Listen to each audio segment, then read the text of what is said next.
Here's another curated recipe from Mon Dessert.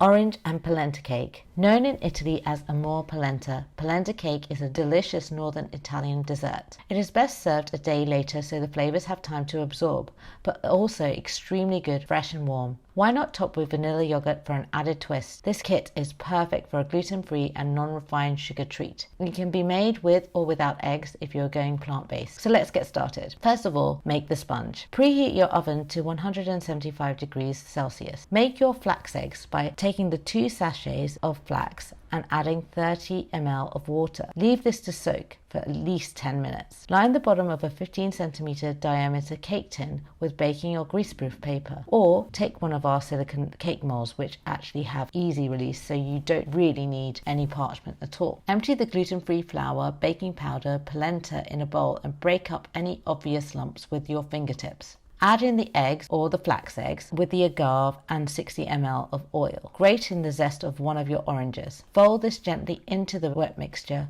being careful not to overwork. Transfer the cake batter into the prepared cake tin and bake in the preheated oven for 175 degrees Celsius for 25 minutes until golden brown on top, and when you insert a fork or a toothpick it comes out clean. While the cake is in the oven, you can get on with the orange syrup. In a small saucepan, heat the orange juice, roughly 130 ml, with the coconut sugar until it is completely dissolved and the mixture is warm. While still warm, prick the polenta cake in the mold with a toothpick or a fork all over. This allows the orange syrup to be easily absorbed. Pour in 2/3 of the syrup all over the polenta cake.